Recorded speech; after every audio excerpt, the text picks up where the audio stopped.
بسم اللہ الرحمن الرحیم ایاکم والحسد فإن الحسد یاکل الحسنات کما تاکل النار الحطب۔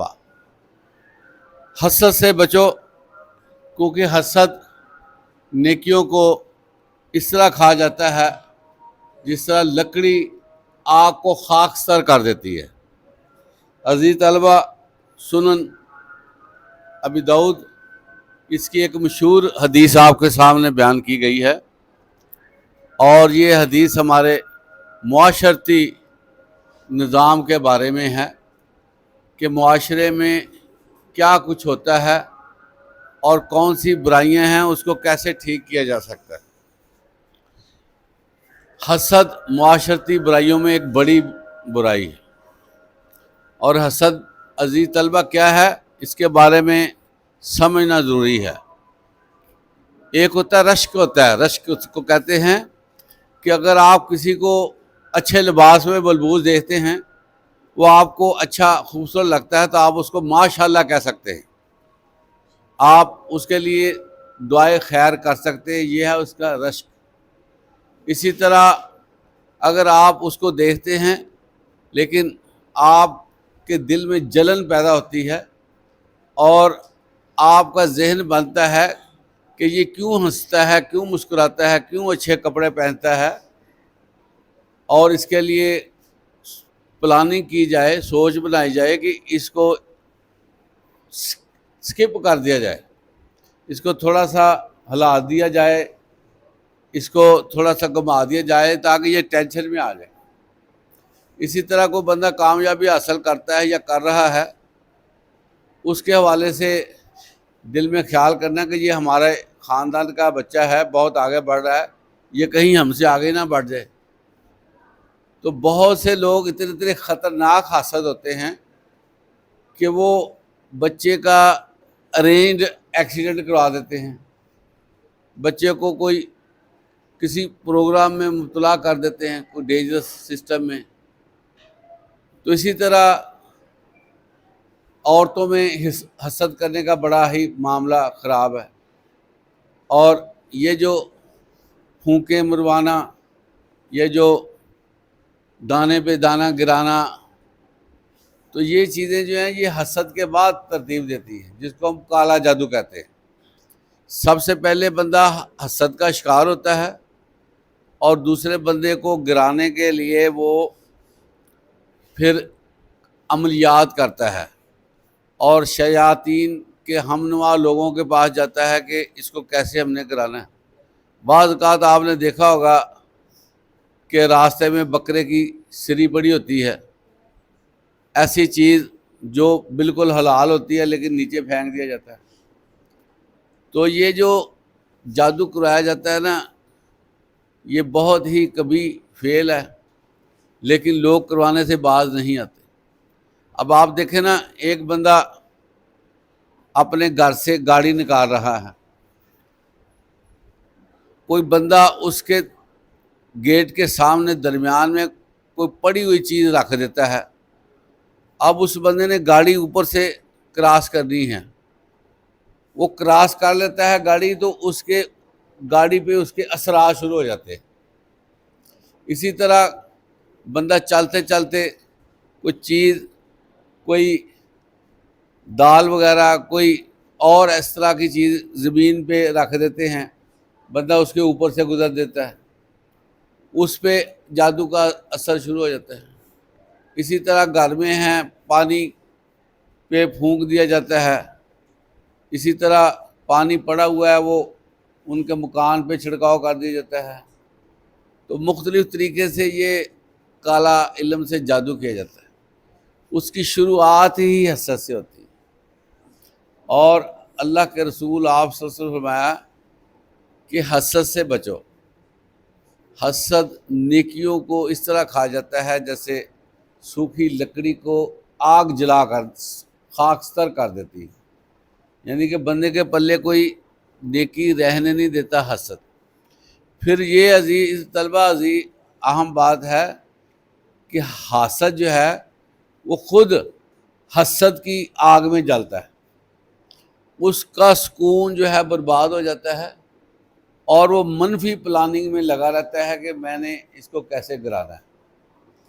اور یہ جو آنکھ ہے نا، آنکھ، اس کے بارے میں آتا ہے کہ یہ بہت اثر انداز ہوتی ہے، اور اسی لیے جو چھوٹے بچوں کو باہر نہیں نکالنا چاہیے، کیونکہ چھوٹے بچوں پہ نظر کا اثر زیادہ ہوتا ہے، اور حسد بھی کرتے ہیں لوگ۔ بعض لوگوں کے بچے پیدا ہوتے رہتے ہیں، لڑکے ہوتے ہیں، وہ اس پہ جادو ٹونا کر دیتے ہیں حسد کی بنیاد پر۔ تو یہ حسد جو ہے، یہ اللہ کی جو اس پر نعمت ہے نا، اس پہ اعتراض والی بات بنتی ہے۔ ایک بندے کو اللہ نے کچھ دے دیا ہے، وہ بندہ ٹھیک اپنے گھر میں خوش ہے، اللہ تعالیٰ نے چہرہ بھی اچھا دے دیا سارا، اب یہ اللہ کے فیصلے ہیں جو اللہ اس کو ملے ہیں۔ ایک بندہ جو حاسد ہوتا ہے نا، وہ اللہ کی جو اتھارٹی ہے اس کو چیلنج کرتا ہے کہ جو تم دے رہا ہے نا، میں اس کے خلاف چلوں گا۔ تو بتائیں یہ کتنا بڑا گناہ ہوگا کہ اللہ کے حوالے سے ہم بے رحم ہو جاتے ہیں کہ ہم نے جو ہے نا اس کو تکلیف دے دی۔ اور آپ صلی اللہ علیہ وسلم جب موجود تھے معاشرے میں، اس وقت بھی عورتیں یہ حرکتیں کیا کرتی تھیں۔ یہ گنڈے، جس کو پیاز ہے، اس پہ پھونکے مار کے، مختلف طریقے سے داغوں پہ کر کے یہ سارا کچھ کیا جاتا تھا تاکہ لوگوں کو گرایا جا سکے۔ عزیز طلبہ، جو ہمارا دین ہے وہ ہمیں بڑی سیکورٹی فراہم کرتا ہے۔ دین کی تعلیمات یا دین کی آیات جہاں پر آ جائے نا، وہاں پر حسد نہیں چل سکتا۔ لیکن میں آپ کو یہ بتاؤں کہ حسد اتنا خطرناک ہوتا ہے کہ ایک بندہ دبلا موٹا ہے نا ذرا، اس پہ حسد اثر انداز ہو جائے، وہ تیلے کی طرح ہو جاتا ہے، اتنا خطرناک۔ اب اس کا آپ صلی اللہ علیہ وسلم نے بڑا حل بتایا، بڑا ہی پیارا حل ہے اور بڑا ہی آسان حل ہے۔ کیا حل ہے؟ کہ اللہ کے نبی آپ صلی اللہ علیہ وسلم صبح فجر کے وقت نماز فرض ادا کرنے کے بعد 3 دفعہ قل هو اللہ، 3 دفعہ قل اعوذ برب الفلق، 3 دفعہ قل اعوذ برب الناس پڑھتے تھے۔ تو یہ جو چیز ہے اس کے جسم کو حسد اور جادو ٹونے سے محفوظ کرتا۔ پھر اسی طرح آپ نے فرمایا کہ تم ظہر کے وقت 1 دفعہ پڑھو، عصر کے وقت 1 دفعہ تینوں کل پڑھو، مغرب کے وقت پھر 3 دفعہ کر دو، اور عشاء کے وقت پھر 1 دفعہ پڑھو۔ اور اس کے بعد عزیز طلبہ، آپ صلی اللہ علیہ وسلم کا ایک طریقہ کار تھا، روٹین تھی کہ رات کو سوتے دفعہ بھی یہ تینوں کل پڑھ لیتے تھے۔ سوتے دفعہ وقت تینوں کل پڑھے جاتے۔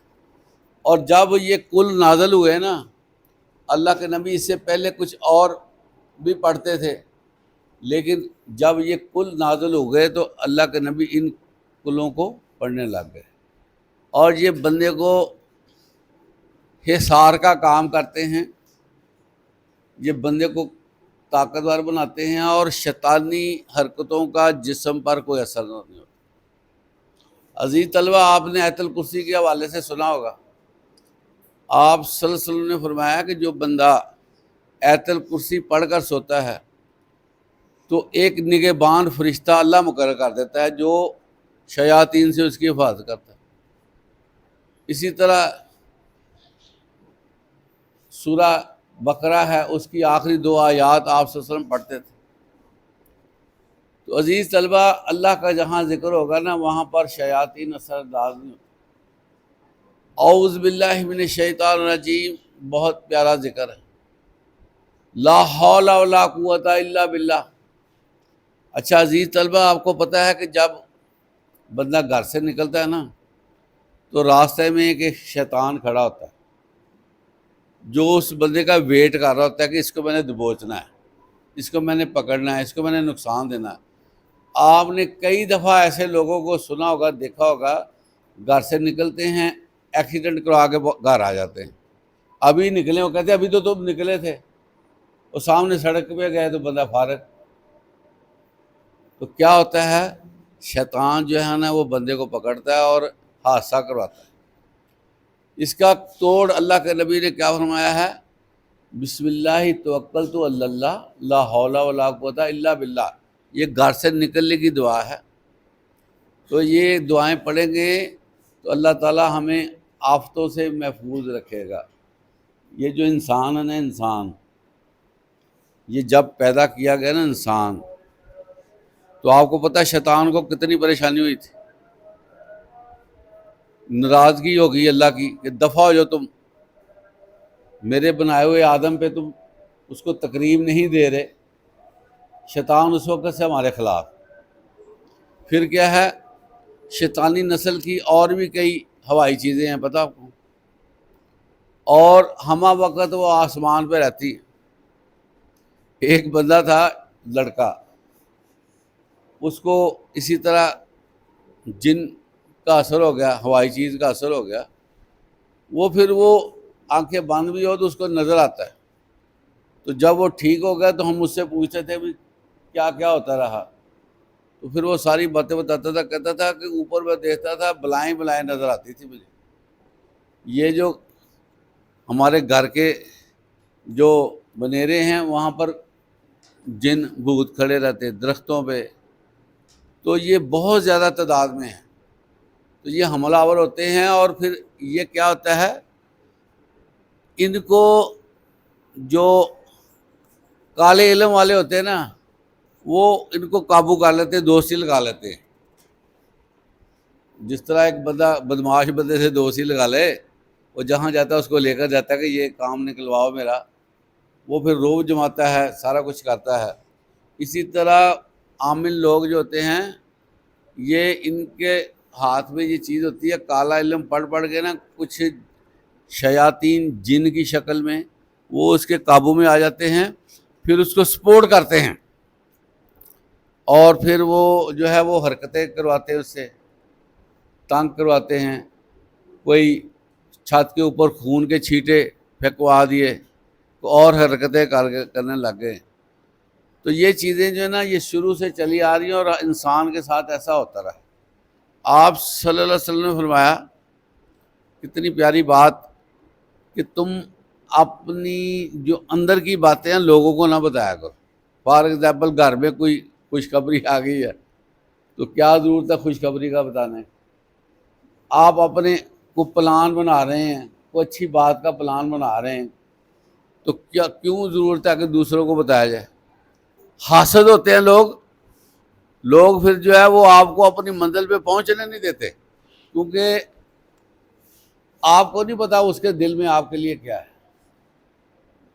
میں نے ایک ویڈیو کلپ دیکھا، 3-4 دوست نہر کے کنارے جا رہے تھے، اور جہاں پر ٹھوکر ہوتی ہے نا وہاں پر پانی کی رفتار تیز ہوتی ہے۔ پل کے نیچے سے جب پانی آتا ہے نا تو پانی اوپر سے پھر نیچے کی طرف آتا ہے، اس کو ٹھوکر کہتے ہیں، ٹھیک ہے۔ تو وہاں پہنچے تو ایک اس میں سے لڑکے نے نا اپنے دوست کو پکڑ کے نا نہر میں پھینکا۔ نہر بڑی تھی، بڑی نہر، اور اس کے ساتھ 2 لڑکے اور تھے۔ اب دیکھیں وہ دوست ہے، دوست اس کو نہر میں پھینکا۔ بہت سے قتل ایسے نوجوانوں کے ہوتے ہیں، ان کے پیچھے ان کا اپنا دوست کھڑا ہوتا ہے، پتہ آپ کو؟ یہ پتہ ہے؟ تو حدیث میں آتا ہے اپنی منصوبہ بندی نہ بتایا کرو، اپنے بارے میں نہ بتایا کرو، اپنے بارے میں جو ہے وہ تھوڑا سا دھیان رکھا کرو، کو منصوبہ بندی کرتے وقت اس کو سیکرٹ رکھا کرو۔ تو اس لیے حسد جو ہے اس سے بچنا ضروری ہے، اور جب بھی آپ گھر سے نکلیں بسم اللہ توکلت علی اللہ لا حول ولا قوت الا باللہ پڑھا کریں، اور اسی طرح جو ہے ذکر الہی میں رہا کریں، نمازیں پڑھتا رہا کریں، قرآن مجید کی تلاوت کریں، تاکہ شیاطین کا ہم پہ حملہ نہ ہو۔ شیاطین کے حملے کوئی ایک جیسے نہیں ہوتے عزیز طلبہ، 100 قسم کے حملے ہوتے ہیں جس کا ہمیں نہیں پتا ہوتا۔ ہمیں بخار چڑھ جاتا ہے، وہ کیا ہوتا ہے پتہ آپ کو؟ ہمیں ٹانگیں درد کرتی ہیں، پتہ آپ کو کیا ہوتا ہے؟ آنکھوں میں مسئلہ بن جاتا ہے، پتہ؟ یہ ساری چیزیں آپ کو تھوڑا سا اندازہ نہیں ہے، سارا شیطانی کام ہے۔ بندے کے جسم کے جو ہے وہ بیری ہیں یہ شیاطین لگے رہتے ہیں، اس لیے کوشش کریں گھر میں رہیں، خصوصی طور پر شام کے وقت گھر میں رہا کریں اور نماز پڑھا کریں اور مسواک کیا کریں۔ مسواک کرنے کے بعد ذکر کرنا چاہیے، ہر نماز سے پہلے مسواک کریں تاکہ ہماری نماز کا اجر بھی زیادہ ہو جائے، اور نماز کو پڑھتے وقت اپنا دماغ پورا حاضر رکھیں۔ یہ نہیں ہے کہ آپ کہیں پہنچے ہوئے نماز ہو رہی ہے۔ وہی لوگ کامیاب ہوں گے، قرآن مجید میں آتا ہے کہ جو نمازوں میں خشوع و خضوع کرتے ہیں۔ خشوع و خضوع کون کرتے ہیں؟ جو اللہ سے ڈرے ہوتے ہیں، جن کو خبر ہی نہیں ہے، ایسے ہاتھ اٹھائے، سپیڈ بنا لی، سپر ایکسپریس بن گئے اور نماز ختم، پتہ ہی نہیں کیا پڑھا۔ اس سے پہلے وضو کیا، وضو کا نہیں پتہ کون سا وضو جو ہے خشک رہ گیا۔ حدیث میں آتا ہے جو خشک ہو جاتا ہے نا وہ جہنم میں جائے گا۔ وضو سب سے زیادہ احتیاط وضو میں کرنی چاہیے، آنکھیں کھول کے وضو کرنا چاہیے، ایسے بھاگم بھاگ نہیں کرنا چاہیے۔ پانی تھوڑا استعمال کرنا چاہیے لیکن اچھی طرح صاف کرنا چاہیے، چہرے کو یہ کونیوں تک ہاتھ دھونے چاہیے، پاؤں کا مسا، کان کو جو ہے وہ انگلی سے صاف کرنا، اور اسی طرح جو ہے پاؤں کا۔ یہ بڑی اہم چیزیں ہیں، ذرا دھیان رکھا کریں، ایسے نہ جا کے ویسے تیزی تیزی سے نماز پڑھی۔ یہ کانوں کی لو تک جو ہے نا ہمارا ہونی چاہیے۔ کئی بچوں کو یہاں سے صفائی نہیں ہوتی، صحیح پانی نہیں لگتا، تو آنکھیں کھولیں، ناک میں پانی ڈالیں تاکہ نا آپ کو نماز کا صحیح ثواب ہو۔ اللہ تعالی ہمیں حسد سے بچائے اور ہمیں اپنی عافیت میں رکھے۔ وآخر دعوانا الحمدللہ رب العالمین۔